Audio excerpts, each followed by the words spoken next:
Welcome to It's Rafiq. This video we are studying chapter 10 recent development in IT. At first of your chapter you may have seen this line IT plus IT. Here one IT refers to Indian talent, another IT is information technology. It's equal to India tomorrow. As we know, now everything is dependent on computer or information technology. For example, the post office is replaced with email. Now we don't have to go to train station or airport for tickets. We can book it from home only. We don't have to go to we don't have to stand in a line in cinema hall. We can directly book the ticket from our home. We don't have to go to library to search information to we directly get it from the internet, and there are many examples which we can do just by using a gadget or a computer. We live in the era of information technology. It has touched every segment of human life and it has brought a radical change. It has found applications in every sectors including agriculture, manufacturing, mining, businesses, healthcare. Now agriculture, you may ask how in agriculture IT help. Yeah, it's true, in agriculture also IT can help. Through the IP we can develop uh, good quality seeds. We can predict the weather. According to the weather we can do the cultivation.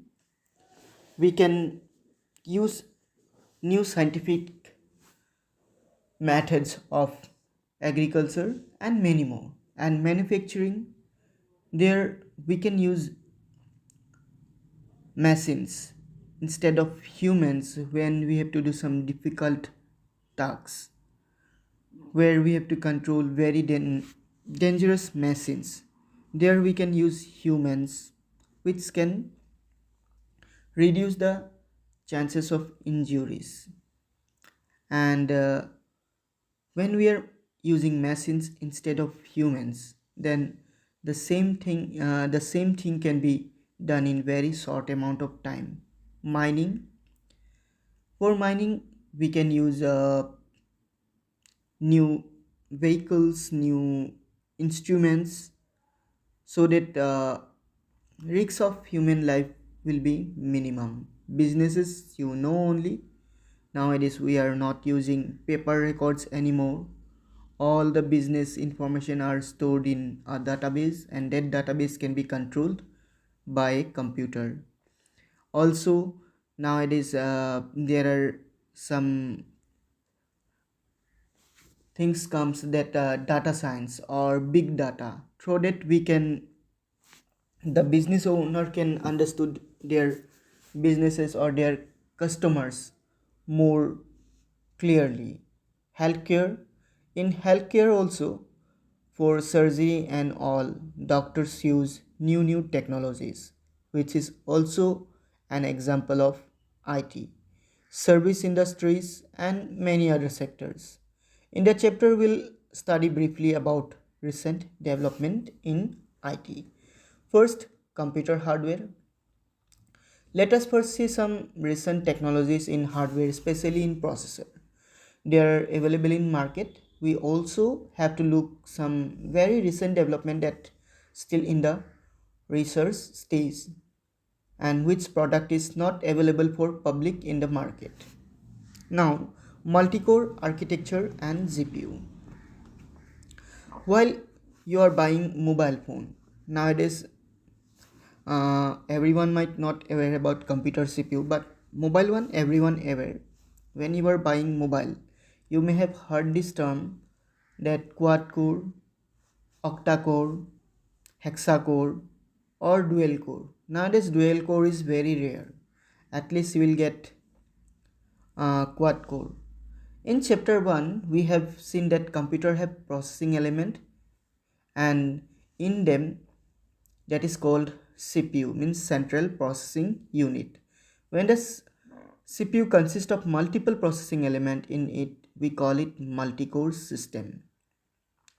Normally, a single core CPU can do just one task at a time. But if we divide the same CPU in multiple parts, then at the same time they can do multiple work at same time. That is called multi-core system. A processing element is popularly known as a core. For example, Intel i7 processor series has 4 to 6 cores with 2 threads. 4 cores means it will be quad core, 6 core, hexa core, and 2 thread of execution per core.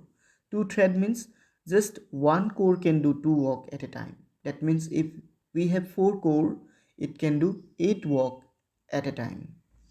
The core operate in a coordinated manner and share the system resources among them. And it's not look like that the core will do whatever they want. They are doing the works in a coordinate manner, means when the cadets are merging in a march past or in a parade, they have to match with themselves. Similar way, when the CPU is processing any instruction, then they will do it, divide it equally and do it accordingly. And here one diagram is given in figure 1.1, and it's showing the represent of multi-core system. Let's see the diagram first. So this is the diagram. Here are 4 cores: core 1, core 2, core 3, core 4, and each core will have individual memory, and that individual memory will go to the shared memory, and through the bus interface it will go to the another component of the computer. Now bus interface you have already learned in class before chapters. Bus means the data cables through which we can transfer the data or information or any command to the computer. So to transfer the command or something in computer between the components, we need bus, that means cables. Now let's go back to their multi-core. We know that speed of a computer is mainly determined by clock frequency of the processor, which is known as gigahertz, expressed in gigahertz. And earlier, before 10 years, the speed of a CPU was measured in megahertz. This is MHz. But with a significant increase in the clock frequency, the processor temperature increased significantly. On the other hand, as the number of cores in the system increases, overall processing capability of the system increases and make the system faster. Nowadays we are not doing that work much, but before 15 years, when the computers have very limited processing power, at that time what people do to make the computer fast or to do in the computer a heavy task, they overclock the CPU, means whatever the CPU's capacity, they increase it a bit so that it work little faster. We can do with the CPU, we can increase the clock frequency and make it little faster. But when we do that, the temperature of the CPU will increase significantly. For that we need cooling system. It can be thermal pasting or even a fan or maybe liquid cooling. For that reason only, when you are playing a game, you will notice that your mobile is little hot, because when CPU is processing more tasks, it's generate more temperature. And when you are just chatting in WhatsApp or you are doing just looking just gallery pictures and all, then you will see your mobile temperature is normal. There is no such abnormal temperature. This because to just check WhatsApp messages we don't require that much processing power. So remember this, when you increase the clock frequency, the processor temperature increase, and when the clock frequency is decrease or less, then the temperature of the CPU will also be less. However, putting many cores together bring the complex such managing shared resources, scheduling applications brings other now we have learned that we can divide our CPU in multiple parts, which are called known as cores, to do the work. But there is some limitation.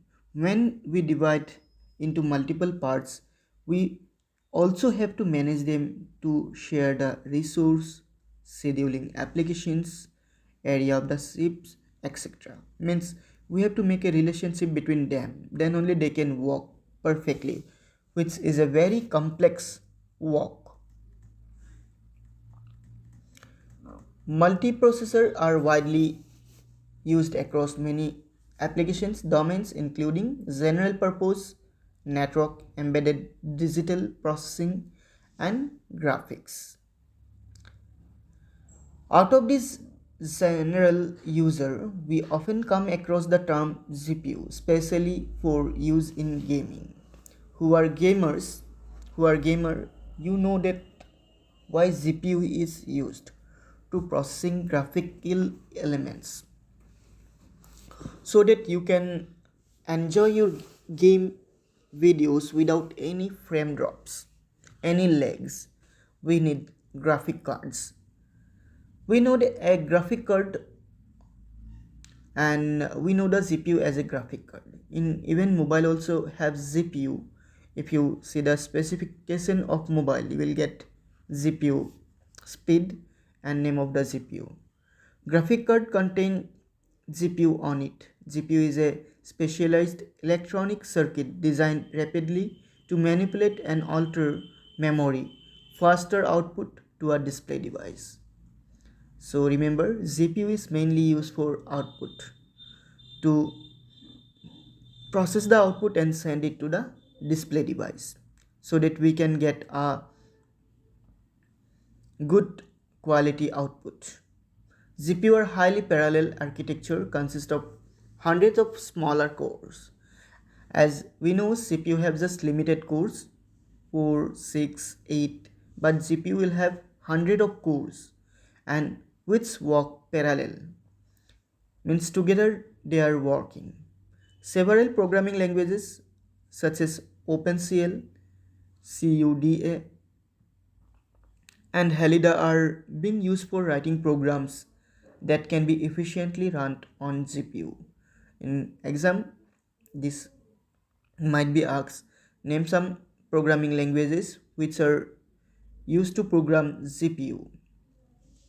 It will be OpenCL, CUDA, and Halida. Here is a diagram of 3D NOC. First we'll learn what is NOC, then only we'll come to the diagram. System on chip. When a chip contains multi-core on it, they form a network and communication takes place among them. All the cores are equipped with additional hardware called router for communication purposes. This is called network on chip or NOC. The cores are used to be organized on XY plane, but in the recent development, the cores are being placed in different layers, one layer on top of another. The layers are connected using a special technology called silicon via or TSV. The system is called 3D NOC, and research is going on to build processor and memory using this technology. Now we'll come to this. Earlier, the cores are lying in a XY form. XY means horizontal and vertical form. But nowadays, cores are kept in a layer form. Means in one layer few cores, in another layer few other cores, in another layer few other cores, this way. And they are separated, they are connected or communicated through an OC router. And also there will be heat sink to reduce the temperature generated by the cores. And these layers are connected through TSV bundle. TSV full form is silicon via. Near in memory computation. In another interesting development in the field of computer hardware is near in memory communication. We have learned in chapter 1 that computer has several components. CPU and memory are two such components. Whenever CPU operates some data, it brings the data from memory. When the size of the data is huge, when the data is resides at distance, it takes significant amount of time to bring the data. Now, to run any application on or to process any work, first CPU have to take the information or the data from the main memory, which is RAM. It will take from the RAM, then process it, again it will return to RAM. So it takes little time to bring the data, again send back the data to the RAM. And even sometime if the application is too large that completely it cannot store in the RAM, especially when we are playing a game, and if we have very limited amount of RAM, at that moment again it have to access the data from memory card or storage, another secondary storage devices, which makes the travel time little more. For that reason we can feel lag, we can see lag in the game. The near or in memory computing paradigm says that the computer element should be placed where data resides. The paradigm becomes prominent with introduction of 3D architecture we discussed in the last section. This is another promising field in research is going on in full swing both by industries and academic institutions. Now, did you understand what it said? Earlier, that CPU and memory was different part in a computer system. Means when CPU have to do any task, they have to take the memory, they have to collect the information from the memory and they will process it. But now scientists are researching in a new technology where the memory will,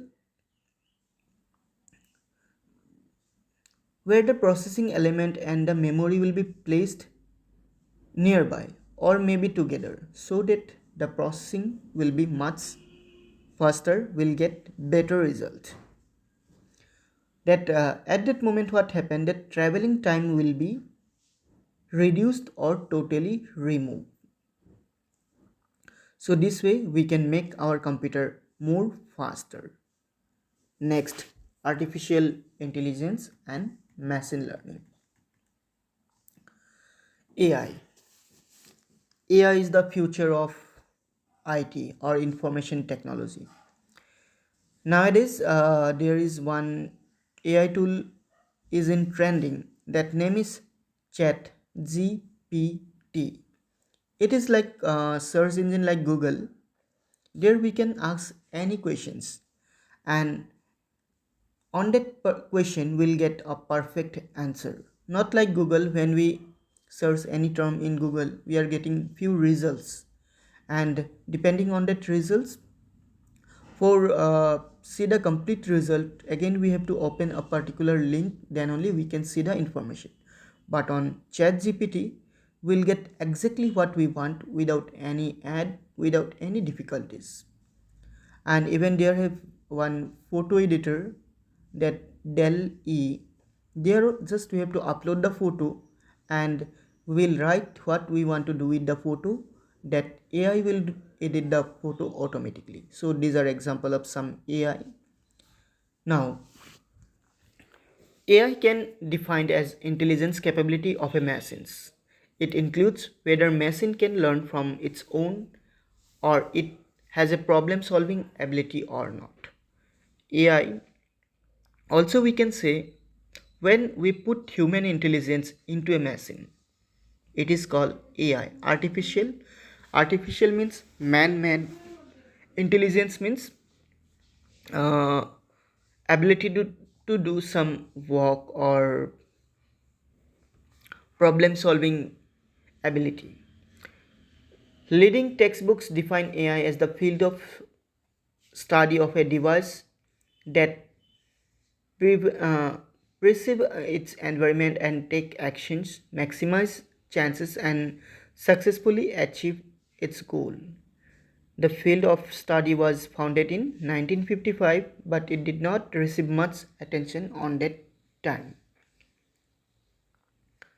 After AlphaGo, it's a computer-based video game, successfully defeated a professional Go player in 2015 or 2015. The artificial intelligence has gained attention of research community. AI consists many subfields of study and machine learning is one of them. In AI again we'll get many fields, like when we go to engineering, we go for engineering, there are many fields: civil, mechanical, electrical, computer. In AI also there are many subdivisions and one of them is machine learning. In term, machine learning means technique where a machine can learn from its experience. Here, machines implicitly means a computer. Machine learning algorithms are based on some models and the model is to trained first using a large dataset before its actual use. Here I can give you an example: Alexa or Google Assistants. There, when the first time the developer make them, they give some simple questions and a particular answer, some probable answers.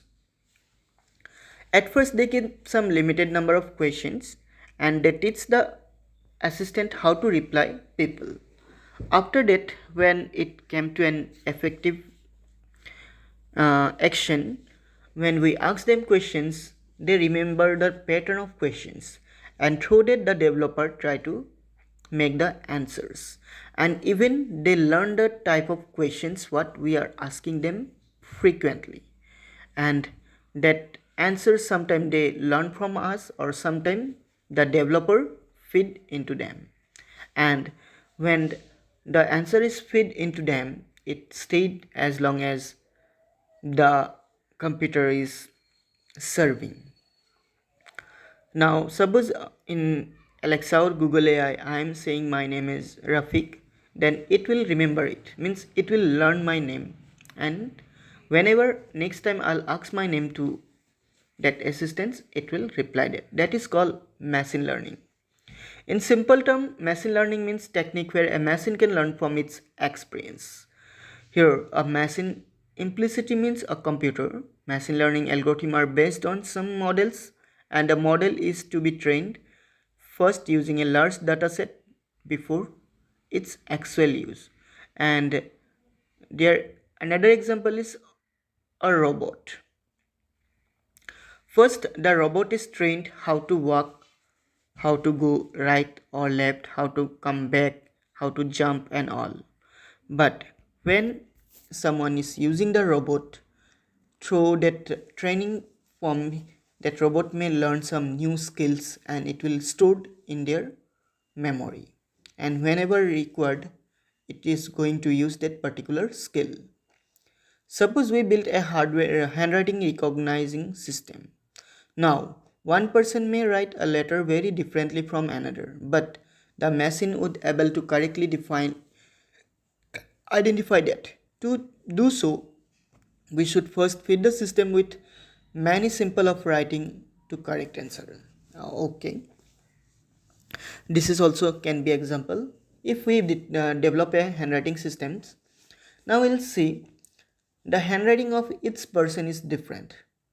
Some handwriting may be exactly same as printed one, and some are very cursive, and some may be very difficult to understand. So at that moment we have to train our software or our device so that that device can identify different type of alphabets. Like suppose the alphabet A will write in different forms and will feed into the computer so that it can give correct answer, but sometimes it may do mistakes also. Like sometime character A may be represented as E.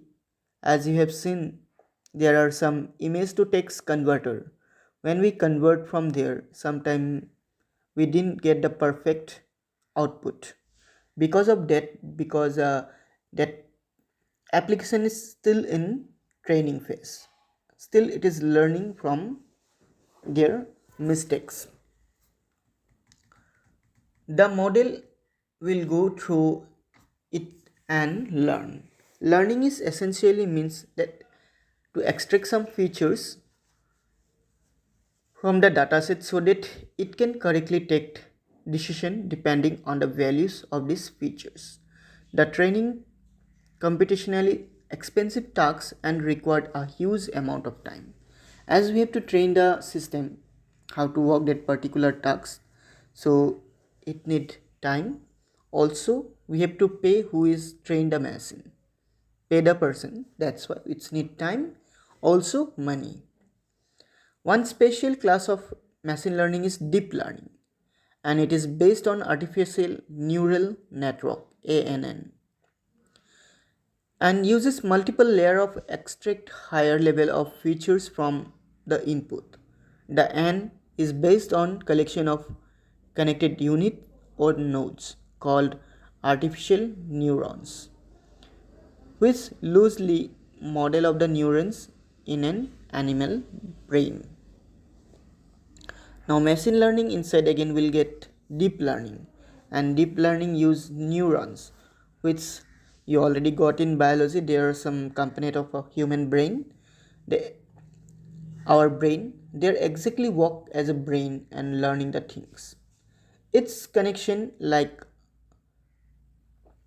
biological brain can transmit signal into the other neuron, and artificial neuron that receive signal then process it and can signal neurons connected to it. Means there will be several neuron, one neuron will detect the signal what we want to say to the machine, and after that it will give signal to other neurons. Like when mosquito bites us, automatically another hand come in action to kill the mosquito. Same way, here also the connected neuron work together to solve the task. The signal in case of an AN is a real number, and the output of the each neuron is computed by some nonlinear functions of its inputs. So here are the communication. There are several neurons. One neuron, input neuron is through it connected. It's a very, if I'm going to explain this part in deep, it will take time and even he will not able to understand anything. So just you learn the definition of artificial neuron, that much will be enough. A paradigm of ML where we do not have any label trained data and machine completely learn from environment is known reinforcement learning. Now you know in machine learning, in we feed the data, we feed the data set or information to the machines, and from there they can react. But sometimes the machine may have no training data, no label data. They will learn from its environment, and this type of technology is known as reinforcement learning or RL. Upon taking decision, the machine receives some reward and it take action in and environment in order to maximize the cumulative reward. Because the ability of high performance computer, this learning is best technique are being used almost in every field, including operation research, game theory, information theory, control theory, simulation based optimization, product recommendation, and self-driving cars, language translator, etc. And the next topic is recent application domains that we will discuss in next video. There will get robotics, NLP, then IoT, which is very popular nowadays, and after that computer as utility service, there cloud computing and mobile cloud computing, mobile edge computing, etc. After that we'll discuss the questions, and as the chapter will be a bit hard, there I'll give some important points. If you learn that point and if you understand that points, it will be enough for this chapter. Thank you for watching. See you in a new video. Till then, take care and bye.